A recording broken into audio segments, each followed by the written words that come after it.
മുട്ടുണ്ട്. ചേച്ചി അത് എടുക്കരുത്. ആഹാ, നീ ഇത് നേരത്തെ കണ്ടിരുന്നോ? പിന്നെ അല്ലാതെ ചേച്ചി കാണാതെ ഒളിച്ചു വെച്ചതാ. ഓ, നീ ഒരു തള്ളക്കുരുവി.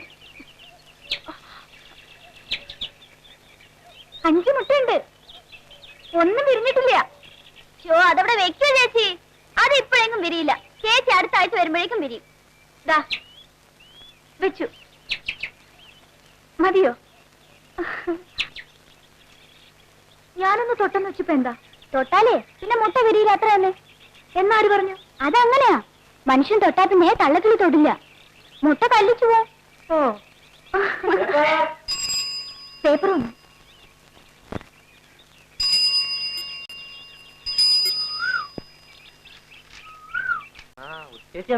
ഇന്നലെ. നന്നായിട്ടുണ്ട് കേട്ടോ. നീ വായിച്ചോ? വായിച്ചില്ല, വായിച്ചവരൊക്കെ പറഞ്ഞു വലിയ വലിയ കാര്യങ്ങളൊക്കെ എഴുതുമ്പോ കുഴപ്പമുണ്ടാകുന്ന പേടിച്ച സ്വന്തം പേര് വെക്കാത്തെന്നാ എല്ലാരും പറയണേ. നേരാ? ചേച്ചി, ആ പേപ്പർ ഇങ്ങനെ ഞാൻ വായിക്കട്ടെ. ആ, ആദ്യം അച്ഛനെ കാണിക്കട്ടെ. അച്ഛാ, ഇതാ ആർട്ടിക്കിളിന്റെ കൺക്ലൂഡിംഗ് ഇഷ്യൂ. നീ കണ്ണാടി എടുക്ക. ഇതാ. നീ ഇതെങ്ങനെയാ കൺക്ലൂഡ് ചെയ്തിരിക്കുന്നത് അറിയണമല്ലോ. അറിയാനൊന്നുമില്ല, മോസ്റ്റ് പെർഫെക്റ്റ് കൺക്ലൂഷൻ ആണ്. നീ എന്തിനാ അടുത്ത് വന്നിരിക്കുന്നത്? നീ അടുത്തിരുന്ന എന്റെ ക്രിട്ടിക് മൈൻഡ് വർക്ക് ചെയ്യൂല. എന്തിനാ ക്രിട്ടിക്സ് മൈൻഡ്? ഒരു ആസ്വാദകന്റെ മൈൻഡിലെങ്കിൽ വായിച്ചാൽ മതി. അല്ലെങ്കിൽ തന്നെ ലോകം മുഴുവൻ ക്രിട്ടിക്സാ. ഇനിയിപ്പോ അച്ഛനും കൂടെ അതില്ലാത്തതിന്റെ കുറവേ ഉള്ളൂ. അച്ഛാ അച്ഛാ അച്ഛാ അച്ഛാ, ഞാനിത് കൺക്ലൂഡ് ചെയ്തിരിക്കുന്നത് എങ്ങനെയാണെന്ന് വെച്ചാൽ, ഈ blindness and darkness according to... നിന്റെ റണ്ണിങ് കമന്ററി ഒന്നും വേണ്ട. നിന്റെ റണ്ണിങ് കമന്ററി ഇല്ലാണ്ട് തന്നെ ഇത് വായിച്ചാൽ മനസ്സിലാവും. ഞാനും നോക്കട്ടെ. അതെങ്ങനെയാ? എഴുതിയവരുടെ ത്രില്ല് വായിക്കുന്നവർക്കുണ്ടാവണമെന്നില്ലല്ലോ.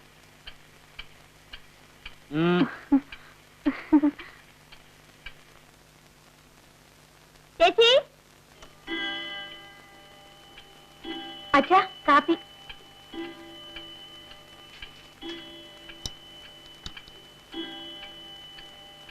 എങ്ങനെയുണ്ട്? എനി ക്രിറ്റിസിസം ഒന്നും ഉണ്ടാവില്ലെന്ന് എനിക്കറിയാം. ക്രിറ്റിസിസം ഒന്നുമല്ല, പക്ഷെ എനിക്കൊരു പരാതിയുണ്ട്.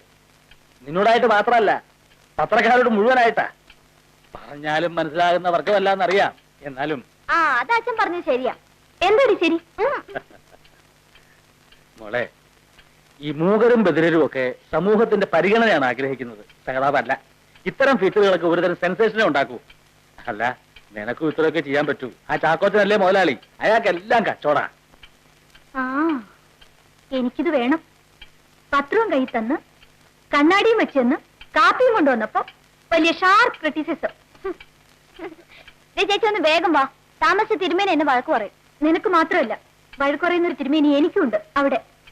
അച്ഛൻ ഞാനും ഇറങ്ങാം. ഇനി എന്നാ? അടുത്ത ആഴ്ച ചിലപ്പോ, അല്ലെങ്കിൽ അതിനടുത്ത ആഴ്ച. അതുവരെയുള്ള മരുന്നുണ്ടാവും അല്ലേ? എന്തു ഉണ്ടാവും, 1 മാസത്തേക്കുള്ള ഉണ്ടാവും. ഒന്ന് വേഗം വാ ചേച്ചി. എന്താ ഇത് പോക്കറ്റില്? ഒന്നുമില്ല. അയ്യോ, വീടി. അത് വലിക്കാനല്ലാതെ പിന്നെ വെറുതെ ഒരു സമാധാനത്തിന് പുകലിട്ടതേ ഉള്ളൂ. അങ്ങനെ ഇപ്പൊ സമാധാനിക്കണ്ട. ഡോക്ടർ 100 പ്രാവശ്യം പറഞ്ഞിട്ടുള്ളതാ വലിക്കരുത് വലിക്കരുതെന്ന്. അയ്യോ, വീടി, തീപ്പെട്ടി. Hi hi. ഒരെണ്ണം പുകലിട്ടേക്ക്. ഓടിച്ചോളാം, ഓടിച്ചോളാം ചേച്ചി.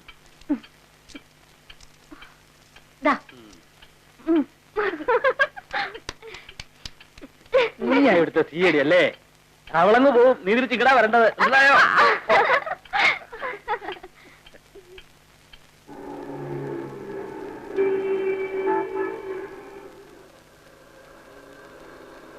ഇവിടെ തന്നെ, ഇവിടെ തന്നെ. ഉള്ളിലേക്ക് പോകും.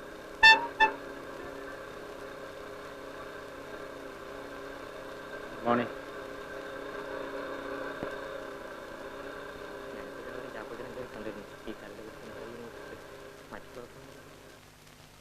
Good morning. വരുന്ന വഴിയാ? Good morning. മോർണിംഗ്. അതെ. Thank you. വായിച്ചോ? നൈസ്. ലേഖനത്തിന്റെ അവസാനം ഉഗ്രനായിട്ടുണ്ട്. എഡിറ്റർ ഹൗസ് ഉണ്ടോ? ഉണ്ട്. ഈ ബാഗ് ഒന്ന് ഇവിടെ ഇരിക്കട്ടെ, ഒന്ന് നോക്കിക്കോണ്ടേ. ലെറ്റർ അയച്ചോ? അത് അന്നേ അയച്ചല്ലോ. നമസ്കാരം. ഇത് ഡൽഹി ഓഫീസിന്റെ അല്ലേ? ഡൽഹി ഓഫീസിന്റെ തന്നെ അല്ലേ എന്ന്? Okay okay. നമസ്കാരം. ഇരിക്കെ. ഉഷ രാവിലത്തെ വണ്ടിക്ക് തന്നെ പുറപ്പെട്ടായിരിക്കും അല്ലേ? അതെ. വീട്ടില് അച്ഛനെങ്ങനെയാ? സുഖം തന്നെയല്ലേ? സുഖമായിരിക്കുന്നു. ആ, കൺഗ്രാജുലേഷൻസ്. നേരിട്ട് പറയണ്ടെന്ന് കരുതിയതാ, എന്നാലും ഇപ്പോഴങ്ങ് പറയുന്നു. ഉഷയുടെ ലേഖനങ്ങളെല്ലാം ഉദ്ദേശിച്ചതിനേക്കാൾ കൂടുതൽ സെൻസേഷൻ ഉണ്ടാക്കിയിട്ടുണ്ട്. സ്വാഭാവികമായും നമ്മുടെ സർക്കുലേഷനും കൂടി. ഉഷേ, ഞാൻ ഇത്തിരി വഴിവിട്ട് പ്രോത്സാഹിപ്പിക്കുന്നു സീനിയേഴ്സിനൊക്കെ ഒരു പരാതിയുണ്ട്. കഴിവുള്ളവരെ അംഗീകരിക്കുന്നതിൽ എന്താ തെറ്റല്ലേ?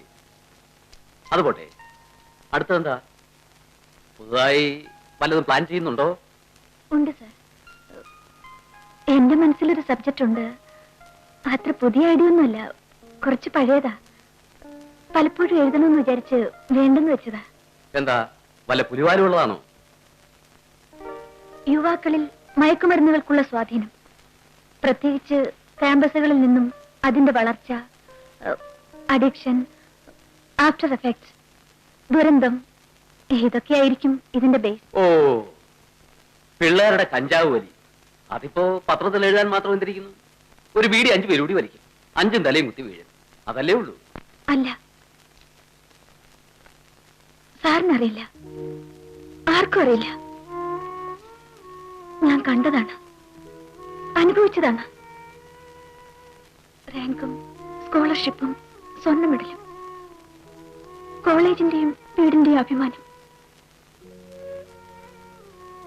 എന്റെ സ്വന്തം അനുജൻ. ഞാൻ കണ്ടിട്ടുണ്ട് സാർ.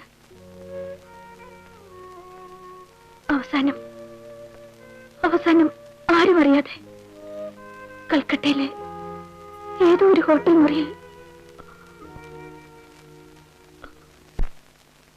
എനിക്കറിയാം, കുട്ടിക്ക് അത്ര താല്പര്യമുള്ള വിഷയമാണെങ്കിൽ എഴുതിക്കോളൂ. ഒരു സെൻസേഷണൽ സബ്ജക്ട് എഴുതാനുള്ള ആഗ്രഹം കൊണ്ടല്ല. ഇനിയും ഒരു വീട്ടിലും ഇങ്ങനെയുള്ള അനുഭവങ്ങൾ ഉണ്ടാകരുത്.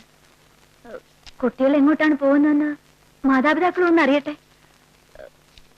കുട്ടികൾക്കും ഇതൊരു പ്രചോദനമാകുമെങ്കിൽ ഞാൻ വിജയിച്ചു. ഇങ്ങനെ ഒരു സബ്ജക്ട് എന്നൊക്കെ പറയുമ്പോ ഈ ലൊക്കാലിറ്റിയിലുള്ള കുട്ടികളെയും കോളേജും ഒക്കെ തന്നെ ആയിരിക്കുമല്ലോ ഉഷ ഡിപ്പെൻഡ് ചെയ്യുന്നത്. എതിർപ്പുകളുണ്ടാവും, സാരമില്ല, നമുക്ക് നോക്കാം. ഇത് എഴുതി തീർക്കാൻ ഏതാണ്ട് എത്ര നാൾ വേണ്ടി വരും? കുറച്ച് മെറ്റീരിയൽസ് ഒക്കെ എന്റെ കയ്യിലുണ്ട്, എങ്കിലും അത് പോരാ. ഇതൊരു ഫോട്ടോ ഫീച്ചറായിട്ടാണ് ഞാൻ ഉദ്ദേശിക്കുന്നത്.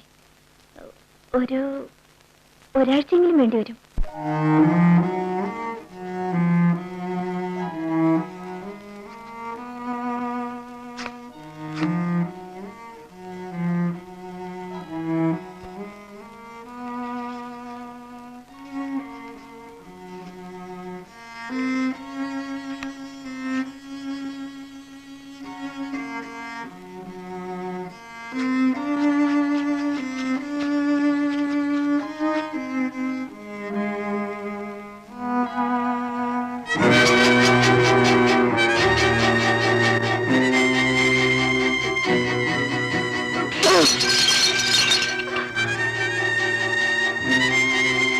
ആരാടി എടുത്തത്?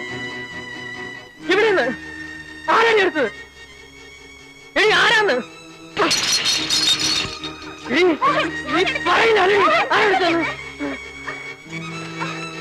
എന്നെ മരുന്ന് ആരാ എടുത്തത്?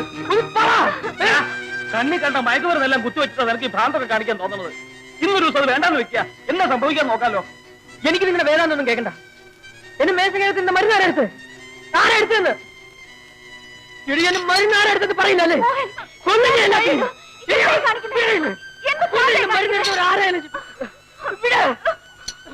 എടുത്തു കൊടുത്തേക്ക് മോളെ. അവനവന്റെ വിധി ബാക്കിയുള്ളത് വിചാരിച്ചാൽ മാറ്റാൻ പറ്റില്ല.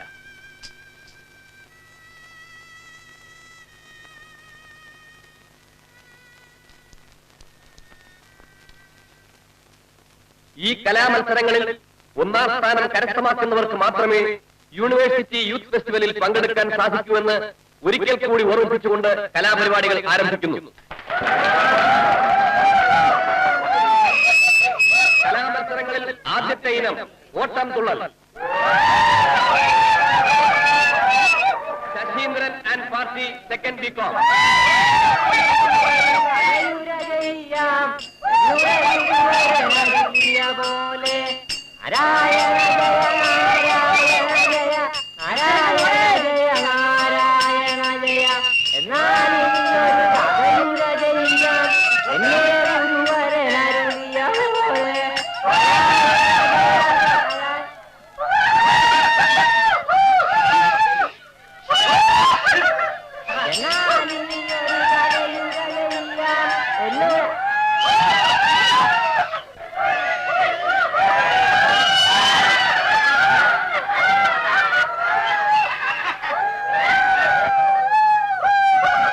അടുത്ത ഗാനം പാടുന്നത് S Lathika first B A.